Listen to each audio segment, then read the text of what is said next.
They may have struggled in specific areas that you happen to thrive in, okay? And when they begin to see you have these certain attributes, they will begin to feel things and internalize your progression as their downfall, okay?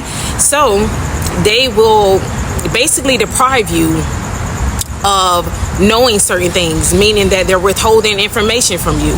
They're not basically telling you the areas that you are good in. These are issues that you may face being amongst mentors who are undeveloped when it comes to their emotional state and their psyche, okay?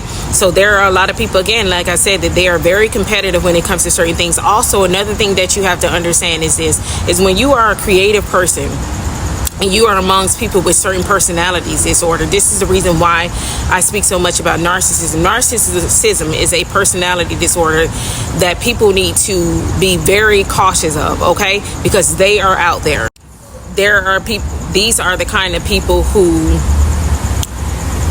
are very negative people, and they operate in very negative ways. So when you are a person who you are basically idle-minded, and when you have an idle mind, of course, they say that it's the devil's workshop, okay? So this is a person who doesn't have the ability to be able to create like an empath does. This is the reason why many narcissistic people like to connect themselves with empaths due to creativity. Many narcissistic people thrive throughout life because of the fact that they are in relationships with empathetic people, okay? Basically, many of them surround themselves with empaths, okay? So this is the reason why many of them are able to basically mask themselves and to kind of gel themselves within a crowd, and they're not really seen as being narcissistic because of the fact that they surround themselves around empaths, and as I like to say, enablers, okay?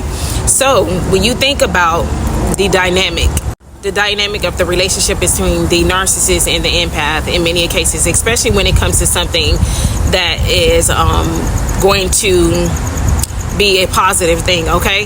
And how they take the empath's creativity and pass it off as their own, okay? So when you are dealing with people who have this personality disorder, which a lot of people who are successful are very narcissistic, okay? And it's unfortunate to say this is the reason why I teach the things that I teach, because you have to be mindful of those things. Why are narcissistic people typically in the spotlight when it comes to certain things? Is because of the fact that they love attention, okay? So not saying that all people who are successful and who are good at specific things are narcissistic. That is not what I'm saying. However, there are people who literally live to get attention, okay, and affirmation for people. They live to be in the spotlight, okay?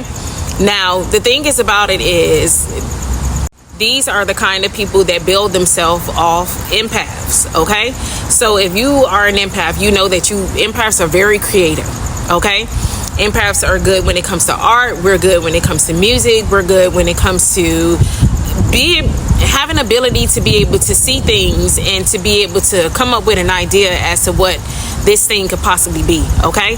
So when you have an ability to be able to create those things, because your mind is focused on positive things and create